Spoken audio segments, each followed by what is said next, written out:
Well, hello there, and welcome to another episode of Scouting 5, recapping scouting news from around the world for the week of February 20th, 2023. Ash Wednesday, and also Founders Day in the scouting movement. I'm Scouter Ken, and I'm once again recording from St. Albert, Alberta.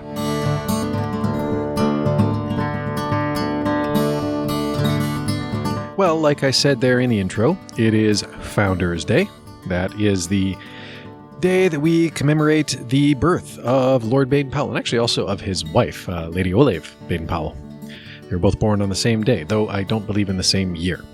But Founders Day is traditionally a time for scouts, and also guides, actually. Sometimes it's also known as, Thinking Day, and it has a few different names.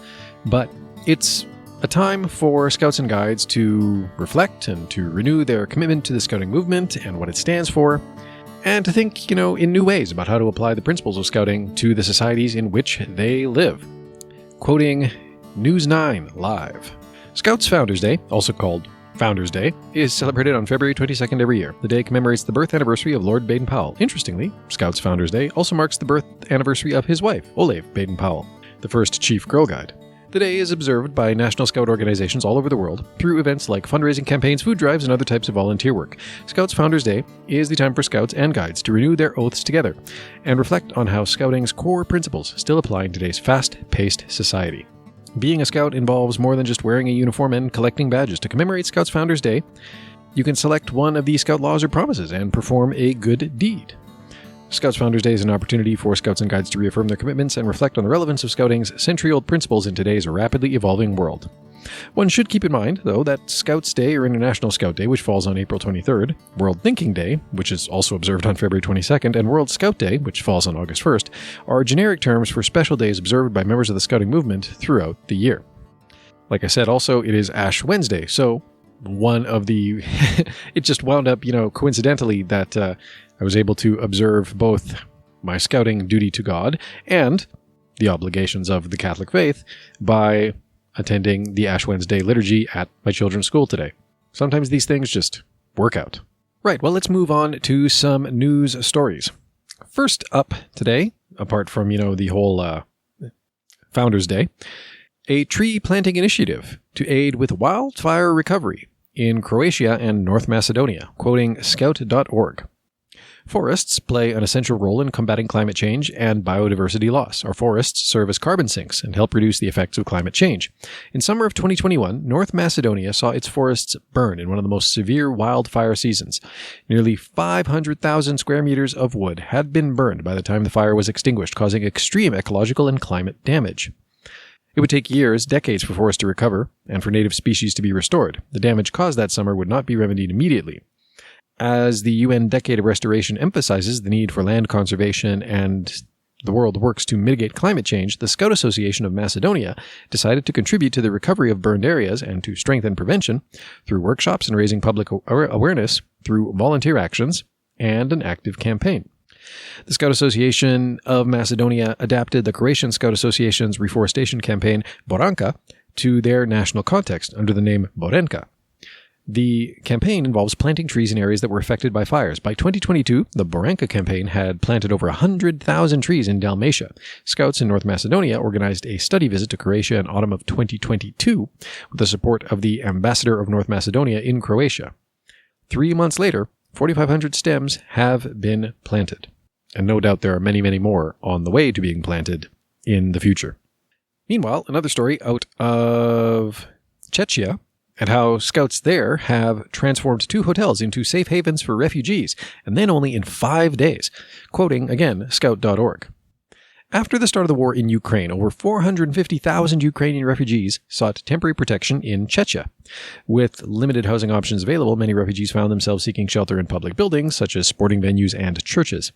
In response, the Czech Scouting Institute, a special unit within the Czech Scouting Association, worked to provide aid to Ukrainian refugees through volunteer services and a community center. The Scouts assembled a team mostly made up of people who initially signed up for volunteer service. There were full-time employees and volunteers all along the way.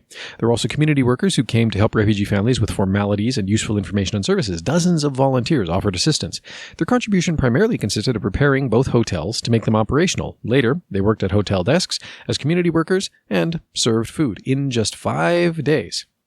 The project went from a proposal to the Scout volunteers welcoming the first groups of Ukrainians to the first hotel. The project was based on a general ability and willingness to help in any way that was available. The hotels provided a safe haven for refugees, serving as a buffer for those with no other options, and a transit shelter for those continuing their journey. Of course, we're coming up on the one-year anniversary of the war in Ukraine, and that is still an ongoing tragedy, and it's great to see Scouts rising to the occasion to support refugees from that country. But that is also not the only country that has been afflicted by disasters, both man-made and natural. And so it's heartening to hear that World Scouting has also been supporting relief efforts after the deadly earthquakes in Turkey and Syria.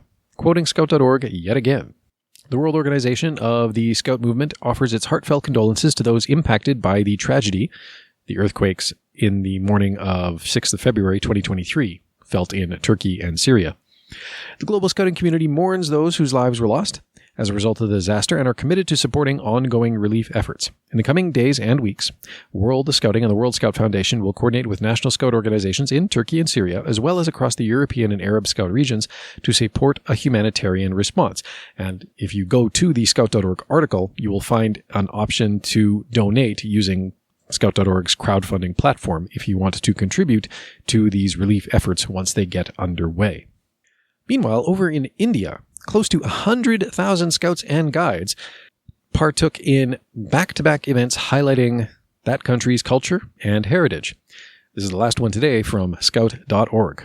The Bharat Scouts and Guides hosted close to 100,000 scouts and guides with the International Cultural Jamboree from the 22nd to 27th of December 2022, and at the 18th National Jamboree from the 4th to 10th of January in 2023.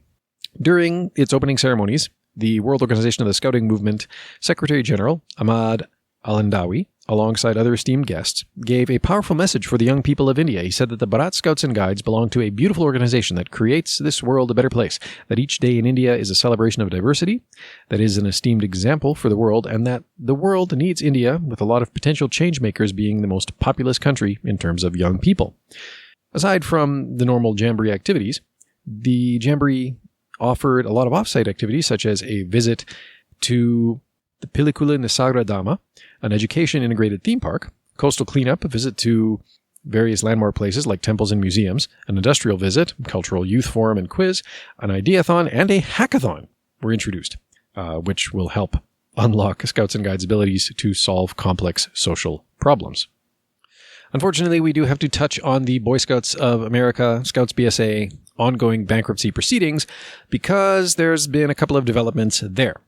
The first, this is from Inquirer.com, concerns some fears from locals around various scout camps and other storied properties, who are, worried about the fact that these properties might wind up being sold to deal with the claims that are, of course, being levied against the Boy Scouts. Quoting, as I said, Inquirer.com. Camp Drexler drapes across 755 sylvan acres in the Poconos where, for a century, Boy Scouts have enjoyed swimming, making campfires, and hiking, but the forested land, complete with its lake, is expected to soon go up for sale, with zoning that could transform it into a housing development amid the rural hamlet of Jonas in Polk Township, Monroe County. The camp's owner, the Mincy Trails Council of the Boy Scouts, is one of 250 local councils across the United States under pressure to pay toward a $2.5 billion national sex abuse settlement that led to the organization's bankruptcy. Residents and a nonprofit are grasping for a way to save the land from development. Many scout groups are cash poor but land rich, prompting them to put thousands of acres of prime land up for sale. The sales have set off a mad scramble as the scouts try to sell to the highest bidder while conservationists rally to preserve what they can. The best scenario, conservationists say, is to have the lands bought by the states and folded into public lands. It's no trivial matter. Scouting organizations own about 17,000 mostly forested acres in the state of Pennsylvania alone. I know I've said this one before. I'll say it again. I would definitely prefer to see these properties sold off to, the state or to conservation groups so they can remain parkland. They can remain places for people to go and recreate. It breaks my heart to see scout camps of any kind sold off for any reason and then, be turned into lakefront condos. That is the worst outcome. On to a happier topic. Scouts sometimes get called on to do awesome things like flag raisings, as recently happened to a scout group in the Muskoka area. Quoting the South Muskoka Doppler. On February 20th, 2023, Scouters, Guiders, and youth from Braceridge Scouting and Guiding joined Braceridge Mayor Rick Maloney in raising the Scouts Canada flag at the Town of Braceridge Municipal Office. February is a special month for Scouts and Girl Guides worldwide, as we discussed earlier in the episode. Each year, both movements celebrate February 22nd, the birth of Scouts founder Lord Robert Baden-Powell and his wife, World Chief Guide Lady Olave Baden-Powell. Mayor Maloney recalled one of his first meetings after the fall election was to visit a beaver meeting. In having conversations with the youth, he recognized the volunteers who work to support the Scouting and Guiding vision, which is making a meaningful contribution to people, communities, and neighborhoods, and that rings loud and clear in Braceridge. And finally, since we've been talking a lot about Scouting's history, or at least its founder, and his history, and his wife's history, in this episode, it's maybe only fitting to end on this story out of British Columbia, I believe, which concerns the soon-to-be opening of a Scouting museum. Quoting the Victoria Times columnist. The new Victoria Scout Museum is set for a grand opening at Scout House. You can check out a large collection of Scouting memorabilia at the new Victoria Scout Museum, which will be opening on February 25th. Members of the 30th Baden-Powell Guild have spent the last 2 years planning, organizing, and renovating a space at Scout House to display a collection of items including uniforms, books, trophies, photos, and a wide assortment of Scout and Guide-related memorabilia, including a display on the Boy Scouts of America. There will also be a Scout Badge traderie on the 25th, and I believe also on the 26th. Yes, per the article. Grand opening ceremony is set for 10 a.m. on February 25th, later this week. The museum will be open to all Scouters, Guiders, and the public from 10 a.m. to 4 p.m. on February 25th and 26th at Scout House, which is at 505 Marigold Road, near the intersection of the Interbond Road and Mackenzie Avenue. You can go to viscouts.ca for more information. After the opening weekend, the museum will be open by appointment only. And that is all the news I have for you this week. Thank you again for listening, and until next time, be prepared.